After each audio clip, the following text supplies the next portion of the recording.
একটু কচি থোর পেয়েছি, সেই জন্য ওটা নিয়েছিলাম। তো এখন অনেকটাই হয়ে গেছে জানো তো। দেখো আমি কড়াতে এই জিরে আর একটু মৌরি দিয়ে আমি দিয়ে দিলাম। আচ্ছা, তেজপাতাটা দিয়ে দিলাম, একটু শুকনো লঙ্কা দিয়ে দিলাম, ঠিক আছে। আর এটাকে আমি আলুগুলো ভেজে রেখেছি, হ্যাঁ এত আলু আমি দেবো না, আমি একটু ভেজে রেখে দিই ঘরে। আর জিরে, মৌরি, তেজপাতা, শুকনো লঙ্কা দিলাম। এবার একটু এই গরম মশলা থেতো করে রেখেছি দিয়ে দেবো, ঠিক আছে।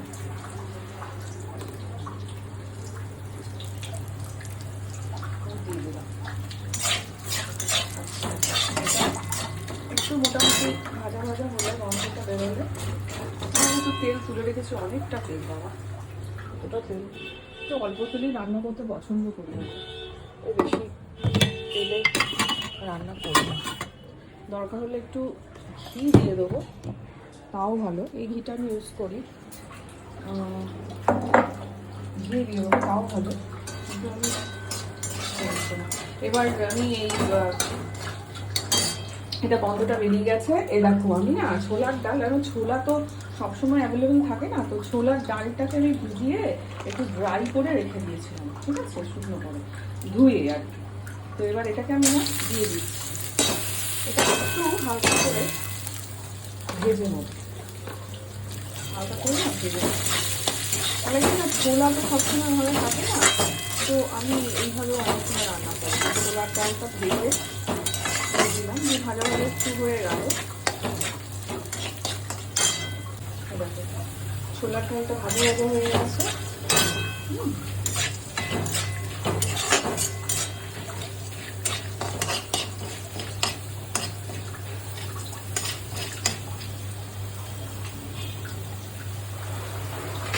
এবার আমি এর মধ্যে ওই যে কেটে রাখা থোড়গুলো দিয়ে দেবো।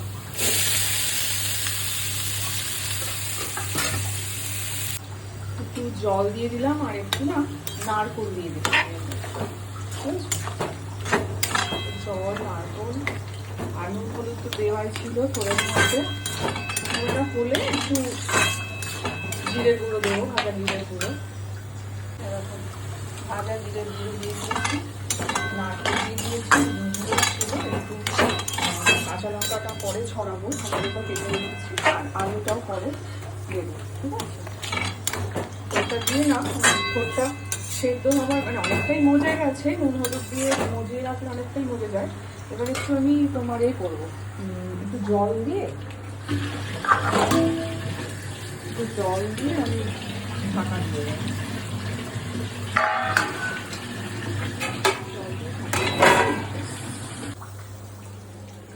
টমেটোটা নষ্ট হয়ে যাচ্ছিলো বলে টমেটোটা দিয়ে দিয়েছি, কিন্তু তোমরা টমেটো ইউজ করতেও পারো, নাও করতে পারো, কোনো ব্যাপার নয় তাতে। আমার টমেটোটা একটা খারাপ হয়ে যাচ্ছিলো বলে আমি টমেটো কেটে দিয়ে দিলাম, এই হচ্ছে। আর কাঁচা লঙ্কাটা পরে দেবো, ঠিক আছে। এবার এটা সেদ্ধ হবে, এটা ভালো ভাতটাও হয়ে গেছে।